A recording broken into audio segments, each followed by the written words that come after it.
Om Shanti 25 August 2024 अव्यक्त बापदादा revise 4 नवेम्बर 2001 मुरलीर सारांश सत्यवादी हुआ एवं समय अनुसार दयालु होई निजर वृत्ति दृष्टि एवं कृति को बेहदर करबा पाई दृढ़ संकल्पर दीप जलाओ। सत्यवादी हुआ एवं समय अनुसार दयालु होई निजर वृत्ति दृष्टि एवं कृति को बेहदर करबा पाई दृढ़ संकल्पर दीप जलाओ। आज स्नेहर सागर बाप दादा निजर अति स्नेही शिखिलधे मीठा मीठा पिलामानंक सहित मिलन करिबा पाई आसिछन्ति। तुमे माने मध्य मिलन करिबा पाई आसिछ ना? तुमे माने मध्य दौड़ी दौड़ी आसिछ।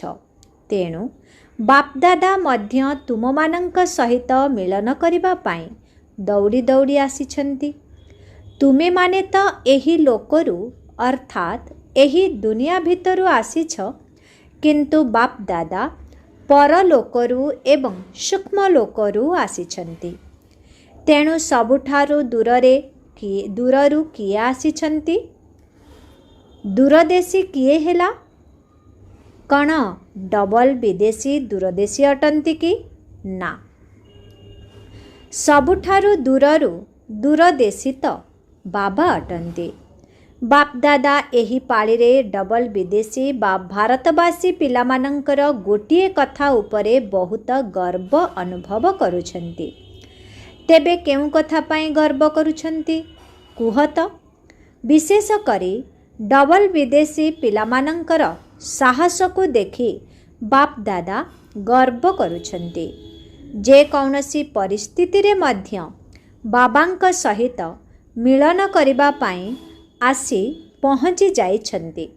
ड्रामा मध्य किछि खेल देखाइछि, किंतु बाबांक सहित पिलामानंकर मिलन को ड्रामा मध्य रोकी पारिला नाही। तेबे एही भली साहस संपन्न पिलामानंक पाई बाप दादा विशेष वरदानर वर्षा करुछन्ति।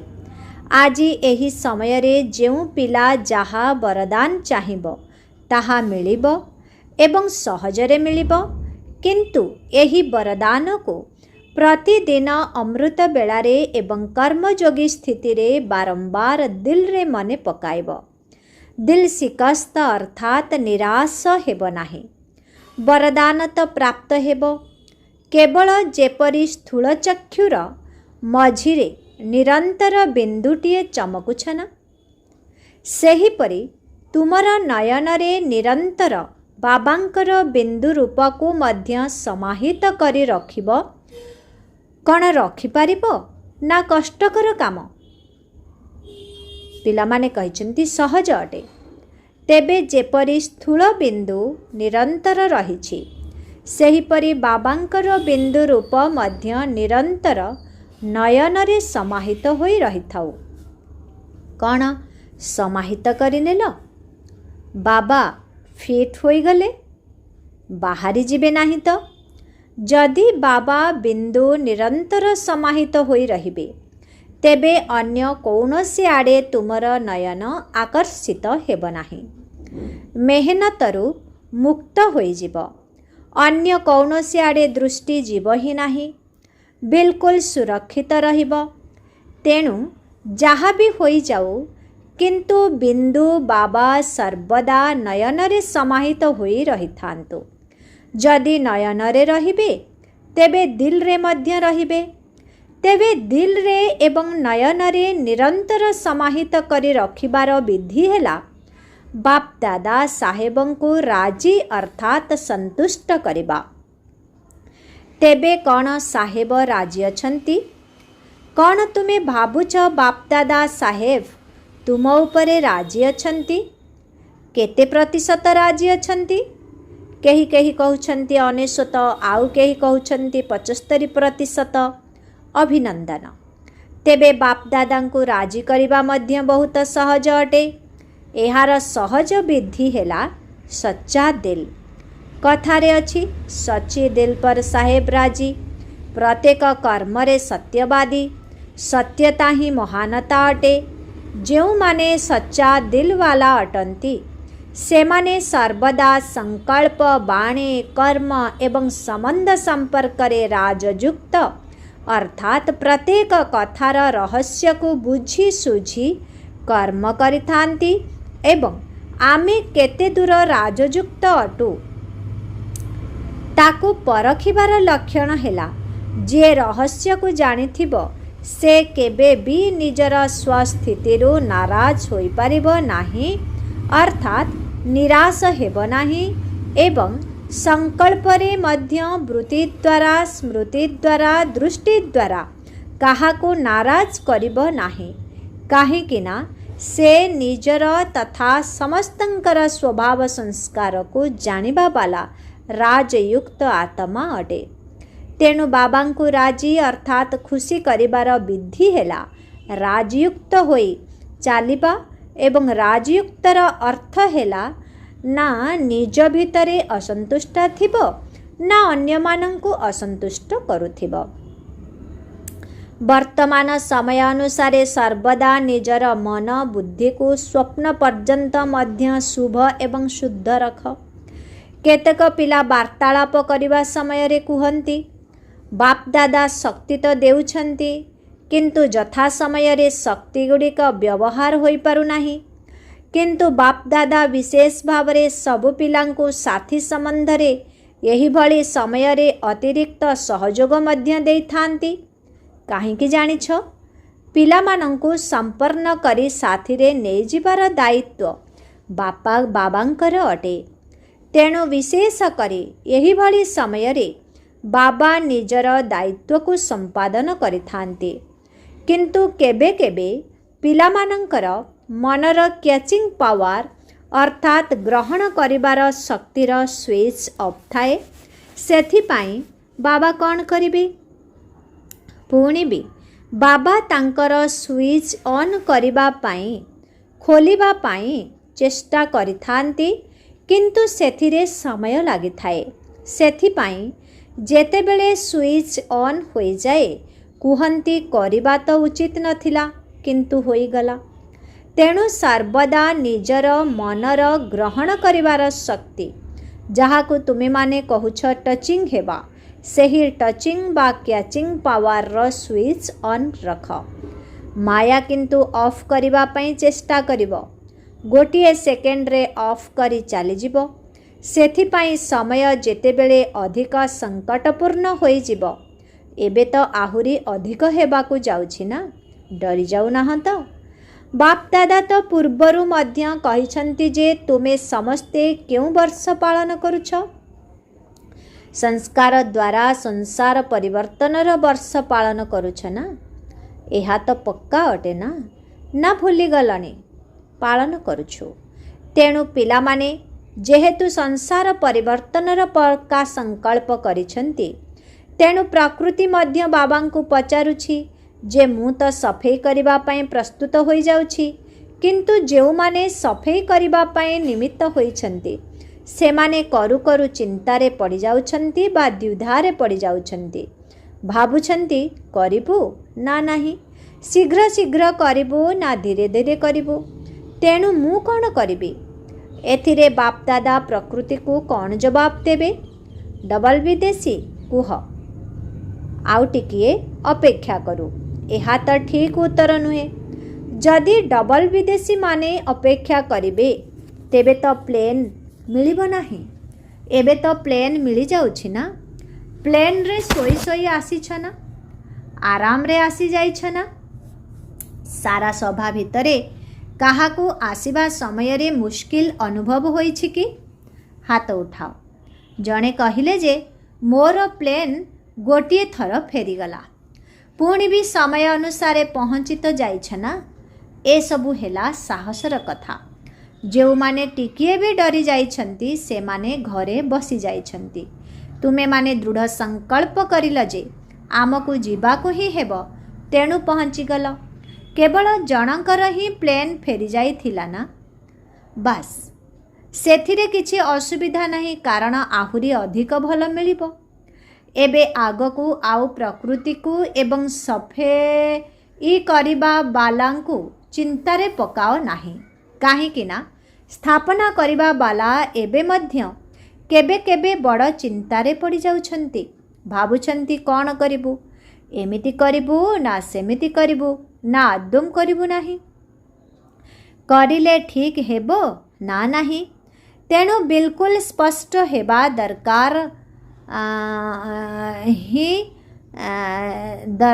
ତେଣୁ ବିଲକୁଲ ସ୍ପଷ୍ଟ ହେବା ଦରକାର, ହଁ ନା ନାହିଁ, ଏହା ଠିକ୍ ଏହା ଭୁଲ, ପୁରା ସ୍ପଷ୍ଟ ହେବା ଦରକାର। ତେବେ ପ୍ରକୃତି ମଧ୍ୟ ତୁମର ଏହି ପରିବର୍ତ୍ତନ ବର୍ଷ ପାଳନ କରୁଥିବା କାରଣରୁ କିଛିଟା ପ୍ରସ୍ତୁତି କରିବ, ଏବେ ମଧ୍ୟ କରୁଛି। କିନ୍ତୁ ସ୍ଥାପନାର ନିମିତ୍ତ ହୋଇଥିବା ଆତ୍ମାମାନଙ୍କୁ ଏବେ କୌଣସି ବି କଥାରେ, ଚାହେ ସ୍ୱ ପ୍ରତି ହେଉ ଚାହେ ଅନ୍ୟମାନଙ୍କ ପ୍ରତି ହେଉ, ଭାବିବାରେ ସମୟ ଲଗାଇବା ଉଚିତ ନୁହେଁ। ଗୋଟିଏ ସେକେଣ୍ଡ ଭିତରେ ସୂକ୍ଷ୍ମ ଭାବରେ ଟଚିଂ ହୋଇଯାଉଥିବା ଦରକାର। ବିନ୍ଦୁ ଲଗାଇବା ପାଇଁ କେତେ ସମୟ ଲାଗୁଛି? ଗୋଟିଏ ସେକେଣ୍ଡ। ତେବେ ଯେତେବେଳେ ବାସ୍ତବିକ ଜୀବନରେ ବିନ୍ଦୁ ଲଗାଉଛ, ସେତେବେଳେ ଗୋଟିଏ ସେକେଣ୍ଡ ଲାଗୁଛି ତ? କୌଣସି ବି କଥାରେ ବିନ୍ଦୁ ଲଗାଇବା ପାଇଁ ବା ବିନ୍ଦୁ ରୂପ ଅବସ୍ଥାରେ ସ୍ଥିତି ହେବା ପାଇଁ ଗୋଟିଏ ସେକେଣ୍ଡ ଲାଗୁଛି। ଧରିନିଅ କୌଣସି କଥା ତୁମ ସମ୍ମୁଖକୁ ଆସିଗଲା, ସେଥିରେ ବିନ୍ଦୁ ଲଗାଇବା ପାଇଁ ଗୋଟିଏ ସେକେଣ୍ଡ ଲାଗୁଛି। ପାଣ୍ଡବମାନଙ୍କୁ ଗୋଟିଏ ସେକେଣ୍ଡ ଲାଗୁଛି। ପାଣ୍ଡବମାନଙ୍କୁ ବିନ୍ଦୁ ଲଗାଇବା ପାଇଁ ସମୟ ଲାଗୁଛି। ଇଏ ତ କହୁଛନ୍ତି ଗୋଟିଏ ସେକେଣ୍ଡରେ ଲାଗୁଛି। କ'ଣ ଶକ୍ତିମାନଙ୍କ ଭିତରେ ଶକ୍ତି ଅଛି? ପାଣ୍ଡବମାନେ ତ ସତ କଥା କହିଦେଲେ ନା। ତେବେ ଉଭୟ ସଚ୍ଚା ଅଟ, କାହିଁକି ନା ସେମାନଙ୍କର ଏବେ ବିନ୍ଦୁ ଲାଗିଯାଉଥିବ, ତୁମମାନଙ୍କର ଲାଗୁନଥିବ, ସେଥିପାଇଁ ଫରକ ଆସିଯାଉଛି। ବାକି ସମସ୍ତେ ସଚ୍ଚା ଅଟ, ସଚ୍ଚା ଦିଲବାଲା ଅଟ। ଆଚ୍ଛା, ହଲ୍ ତ ପୂରଣ ହୋଇଯାଇଛି। ତଳେ ପାଣ୍ଡବ ଭବନରେ ମଧ୍ୟ ବସିଛନ୍ତି। ତଳେ ତ ବସିଛନ୍ତି, କିନ୍ତୁ ବାପଦାଦାଙ୍କର ସମ୍ମୁଖରେ ଅଛନ୍ତି, ଯେଉଁମାନେ ଦେଶରେ ଏବଂ ବିଦେଶରେ ଏହି ସ୍ମୃତିରେ ବସିଛନ୍ତି ଯେ ବାପଦାଦା ମଧୁବନକୁ ଯାଇଛନ୍ତି। ନିଜ ନିଜର ଦୂରଦର୍ଶୀ ଦୃଷ୍ଟି ବା ଦୂରବୀକ୍ଷଣ ଯନ୍ତ୍ର ଦ୍ୱାରା ଦେଖୁଛନ୍ତି। ସେମାନେ ମଧ୍ୟ ବାବାଙ୍କ ଦୃଷ୍ଟି ସମ୍ମୁଖକୁ ଆସୁଛନ୍ତି। କିପରି ଦୂରରେ ବସିଥିଲେ ମଧ୍ୟ ମନ ଦ୍ୱାରା ମଧୁବନରେ ଅଛନ୍ତି। ତୁମମାନଙ୍କର ସାକାର ବତନରେ ଏହି ସାଧନଗୁଡ଼ିକ ତ ତଳ ଉପର ହୋଇପାରେ, କିନ୍ତୁ ଏହି ଆଧ୍ୟାତ୍ମିକ ଦୂରଦୃଷ୍ଟି ବା ଦୂରାଦେଶୀ ଦୃଷ୍ଟି କେବେ ବି ଖରାପ ହୋଇପାରିବ ନାହିଁ। ତେବେ ବାପଦାଦାଙ୍କ ସାମ୍ନାରେ ଚାରିଆଡ଼ର ସମସ୍ତ ସେବାକେନ୍ଦ୍ରର ପିଲାମାନେ ଦେଖାଯାଉଛନ୍ତି। ଆଚ୍ଛା, ଦୀପାବଳି ପାଳନ କରିନେଲ। ସଙ୍ଗମ ଯୁଗ ହିଁ ହେଉଛି ପାଳନ କରିବାର ଯୁଗ। ଚାହେ ଅନ୍ତର୍ମୁଖୀ ହୋଇ ଅତୀନ୍ଦ୍ରିୟ ସୁଖରେ ସହଜରେ ପାଳନ କର, ଚାହେ ସେବା କରିବାରେ ମହାଦାନୀ ହୋଇ ଆତ୍ମାମାନଙ୍କ ପ୍ରତି ମହାଦାନ ଦେବାର ଖୁସି ମନାଅ, ଚାହେ ପରସ୍ପର ଭିତରେ ଆତ୍ମିକ ବାର୍ତ୍ତାଳାପ କର, ନୃତ୍ୟ କର, ସମ୍ବନ୍ଧ ସମ୍ପର୍କରେ ପରସ୍ପରର ବିଶେଷତାକୁ ଦେଖ, ବିଶେଷତାର ସୁଗନ୍ଧ ନିଅ, ଅର୍ଥାତ୍ ସର୍ବଦା କିଛି ନା କିଛି ପାଳନ ହିଁ କରୁଥାଅ। ହରେଇବାର ସମୟ ଏବେ ସମାପ୍ତ ହୋଇଯାଇଛି। ଏହା ହରାଇବାର ଯୁଗ ତ ନୁହେଁ ନା। ଏବେ ମଉଜ ପାଳନ କରିବାର, ରୋଜଗାର କରିବାର ଯୁଗ ଏବଂ ଜମା କରିବାର ଯୁଗ। ତେଣୁ ବାପଦାଦା ସର୍ବଦା ପ୍ରତ୍ୟେକ ପିଲାଙ୍କୁ ଦେଖୁଛନ୍ତି ଯେ ଇଏ ଖୁସି ମଉଜରେ ଅଛି ତ? କାରଣ ସମସ୍ତଙ୍କୁ କୌଣସି ନା କୌଣସି ପ୍ରକାରରେ ମଉଜ ପାଳନ କରିବାର ହିଁ ଅଛି। କାହିଁକି ନା ସଙ୍ଗମ ଯୁଗରେ ହିଁ ହରାଇବାର ଏବଂ ଖୁସି ମଉଜ କରିବାର ଉଭୟର ଜ୍ଞାନ ମିଳିଛି।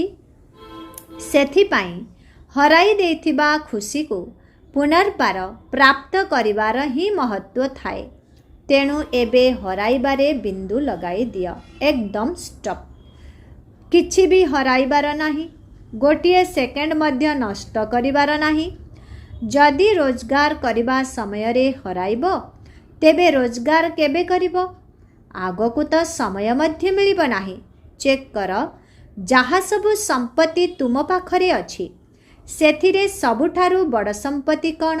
संकल्प, समय एवं ज्ञान रूपी संपत्ति प्रत्यक्ष जीवन रे देखा जाउथिबो। ज्ञान सुनाइबा एवं सुनिबा हेउछि प्रथम अवस्था, किंतु ज्ञान अर्थात नॉलेज को नॉलेज लाइट माइट अर्थात आलोक एवं शक्ति कहा जाए। बाबा कहउछन्ति ज्ञान सुनाइबा एवं सुनिबा हेउछि प्रथम अवस्था, किंतु ज्ञान अर्थात नॉलेज को एवं नॉलेज लाइट माइट अर्थात आलोक एवं शक्ति कहा जाए। तेणु ज्ञान बा नॉलेज रा अर्थ हैला संकल्प रे, बाणी रे, कर्म रे लाइट एवं माइट रहिथिबो, तेबे कुहाजिबो नॉलेजफुल अर्थात ज्ञानवान आत्मा। कुमारी माने तो नॉलेजफुल हेबे ना, केवल कोर्स कराइबा वाला हेबार नाही बा भाषण करिबा वाला हेबार नाही। ता सहित ज्ञानर आलोक एवं शक्ति संकल्प बाणी एवं कर्म रे रहिबा दरकार। कुमारी मानंक प्रति बाप दादांकर विशेष स्नेह रहिछि। काहेकि जानिछ? निजर जीवनर निष्पत्ति करि नै छन्ति। कौन करि नै छ? बाबा कहउछन्ति निजर जीवनर निष्पत्ति करि नै छन्ति। कौन करि नै छ? ना करिबार अछि? भल भावरे भाबि नै छ ना सेठाकु जाई भाबिबो? जदि पक्का भावरे भाबि नै छ तेबे अभिनंदन। देख, एते सबु प्रस्तुत होइथिबा हैंड्स तुमको मिली जिबे। जेउ कुमारी माने ट्रेनिंग रे आसी छ से माने हाथ उठाओ। केते संख्या हेबो? 80 जन। जेउ माने एबे सेबारे लागी नाहांती किंबा सेंटर रे रहु नाहांती से माने हाथ उठाओ। एमानंकु गणति कर, अधा अधि अछंती। अच्छा, एतिके हैंड्स अर्थात सहयोगी तो मिली जिबे ना? तेबे तुमे माने राइट हैंड ना लेफ्ट हैंड अर्थात डाहाण हाथ ना बाम हाथ? राइट हैंड हेब ना? अच्छा, जेहेतु एमाने कुमारी अटंती ना, तेणु बाप दादा सेंटर रूपी घर मध्य देइथांती एवं बरत मिली जाइछि। समस्तंकु घर एवं बर दुईटी दरकार। कुमारी मानंकु बरत मिली जाइछि एवं घर मध्य मिली जिवो अर्थात सेंटर मिलिबो। कुमार मानंकु मध्य मिलुछि। कुमार माने भाबुछन्ति आमे पछरे काहेकि रहुछु? पछरे नुहे, आगेरे अछ। कुमारंक बिना सेवा केउठी हेउछि? कौनसी भी सेंटर रे देख, जदि परिश्रमी कुमार नाहांती तेबे भौणी माने किछि भी करि पारिबे नाही। तेणु उभय जरूरी। सेथिपाई पांडव मानंकर मध्य नाम अछि एवं शक्ति मानंकर मध्य नाम अछि। उभयंकर नाम अछि। अच्छा, वर्तमान समय रे तो तुम समस्तंकु आत्मा मानंक प्रति दयाशील एवं दाता होई किछि ना किछि देबाकु ही पड़िबो।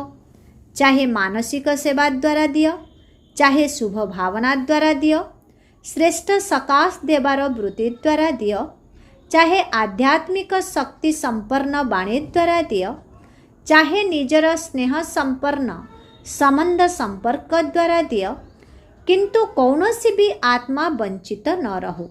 दाता हुओ, दयालु हुओ। आत्मा माने चित्कार करुछन्ति। बाप दादांक आगरे निज निज भाषा रे चित्कार करुछन्ति। शांति दियो, स्नेह दियो, दिलर स्नेह दियो, सुखर किरण देखाओ। तेबे बाबा किपरि देबे? बाबा तो पिलामानंक द्वारा ही देबे ना।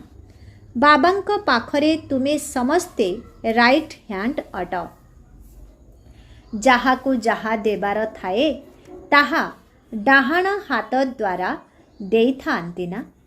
तेबे तुमे समस्ते बाबांकर डाहाण हाथ अटना। କ'ଣ ପାଣ୍ଡବମାନେ ଡାହାଣ ହାତ ଅଟତ? ତୁମେ ସବୁ ଡାହାଣ ହାତ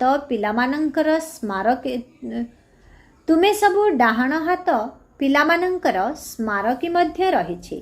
ଜାଣିଛ ତାହା କେଉଁ ସ୍ମାରକୀ? ବିରାଟ ରୂପର ଚିତ୍ରକୁ ଦେଖିଛ? ସେଥିରେ କେତେ ହାତ ଦେଖାଇଛନ୍ତି? ତେଣୁ ସେହି ହାତ ତୁମ ଭଳି ରାଇଟ୍ ହ୍ୟାଣ୍ଡମାନଙ୍କର ଚିତ୍ର ଅଟେ ନା? କ'ଣ କୁମାରୀମାନେ ସେଥିରେ ତୁମମାନଙ୍କର ଚିତ୍ର ଅଛି ତ?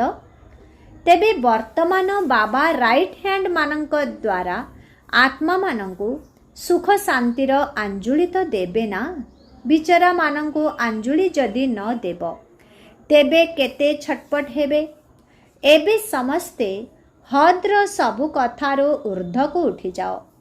ହଦ୍ର କଥାରେ, ହଦ୍ର ସଂସ୍କାରରେ ସମୟ ନଷ୍ଟ କର ନାହିଁ। ବାପଦାଦା ଆଜି ମଧ୍ୟ ସବୁ ପିଲାଙ୍କୁ, ଚାହେ ଏଠାରେ ବସିଥାନ୍ତୁ ବା ସେଣ୍ଟରରେ ବସିଥାନ୍ତୁ, ଚାହେ ଦେଶ ଭିତରେ ଥାନ୍ତୁ ବା ବିଦେଶରେ ଥାନ୍ତୁ, କିନ୍ତୁ ଦୟାଳୁ ଭାବନା ରଖି ଶିକ୍ଷା ଦେଉଛନ୍ତି।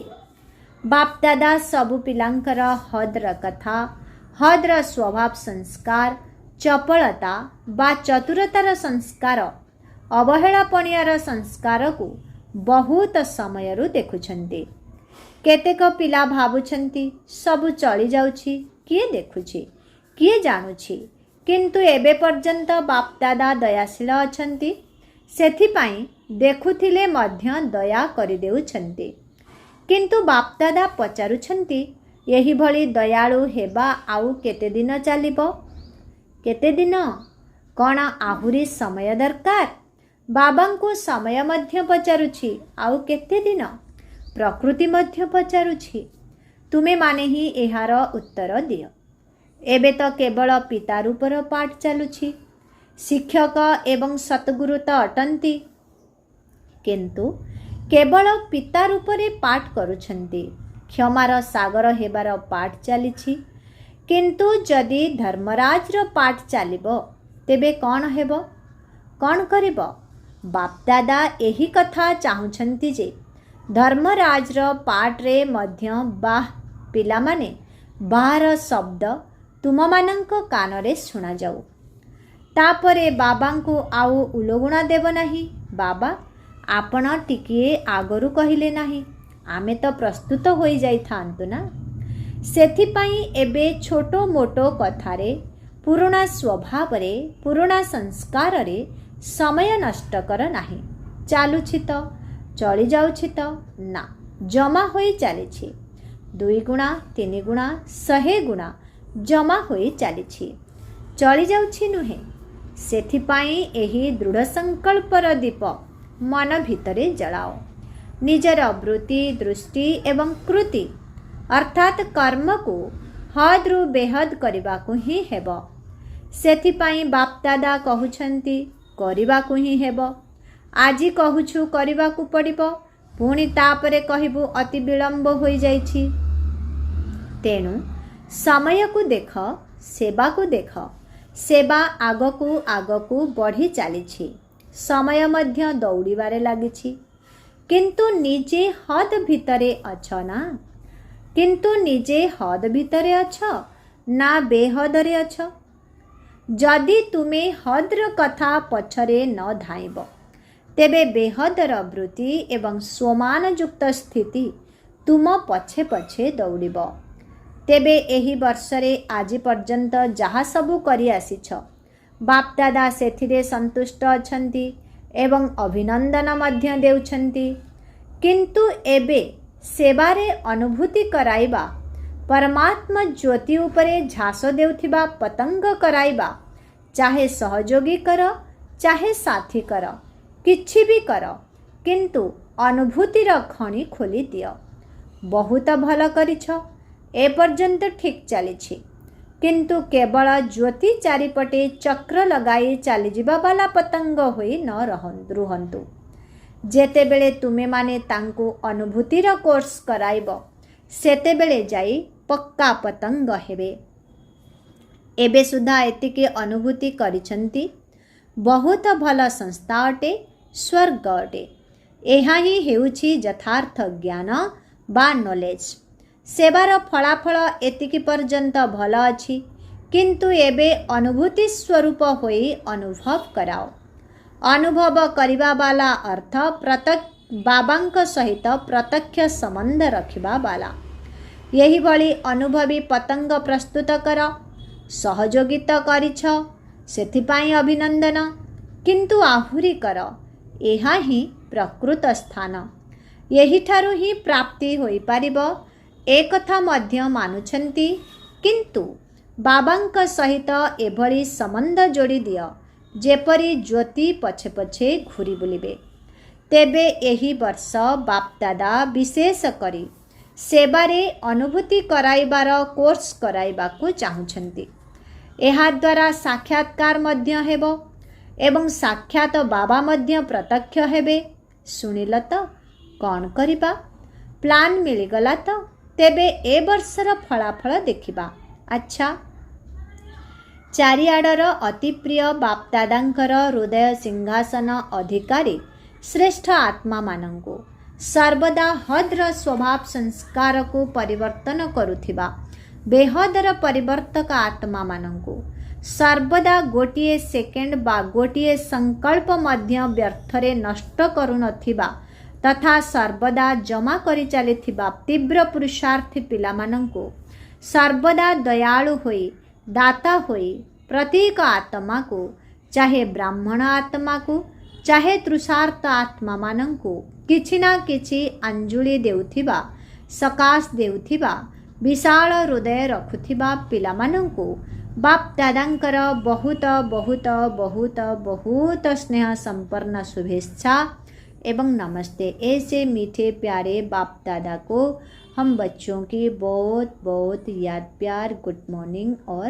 नमस्ते नमस्ते नमस्ते नमस्ते नमस्ते। शुक्रिया बाबा, शुक्रिया। ओम शांति। आजर वरदान, उमंग उत्साहर सहित विश्व कल्याणर दायित्व तुलाउथिबा आलस्य एवं अवहेलापणिया ठारू मुक्त आत्मा हुआ। चाहे नुआ होइथाओ कि पुराणा होइथाओ, ब्राह्मण हेबा अर्थ विश्व कल्याणर दायित्व बहन करिबा। जेतेबेले कौनसी दायित्व मुंड उपरे थाए ताकु तीव्र बेगरे संपादन करिबाकु पड़िथाए। जहा उपरे कौनसी दायित्व नथिब से अवहेलापणियारे रहिथिब। दायित्व आलस्य एवं अवहेलापणियाकु समाप्त करि देई थाए।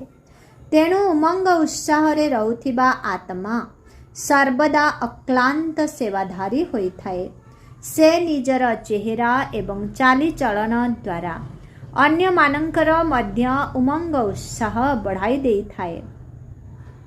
आजर स्लोगन, समय अनुसार शक्ति गुड़ी को कार्य लगाइबा अर्थ ज्ञानी एवं योगी आत्मा हेबा। आजर सूचना, आज आम समस्तंकर प्राणप्रिय दादी प्रकाशमणिंकर पुण्य स्मृति दिवस अटे। दादी जेपरी प्रत्येक कर्मरे सत्यवादी होई सच्चा हृदय सच्चा साहेबं को खुशी करी तांकर हृदय सिंहासनर अधिकारी होइथिले, सेहिपरि आममानंकु मध्य दादीजींक भଳି हेबाकु पड़िबो। एहा ही हेउछि तांक प्रति स्नेह भरा श्रद्धांजलि। ओम शांति।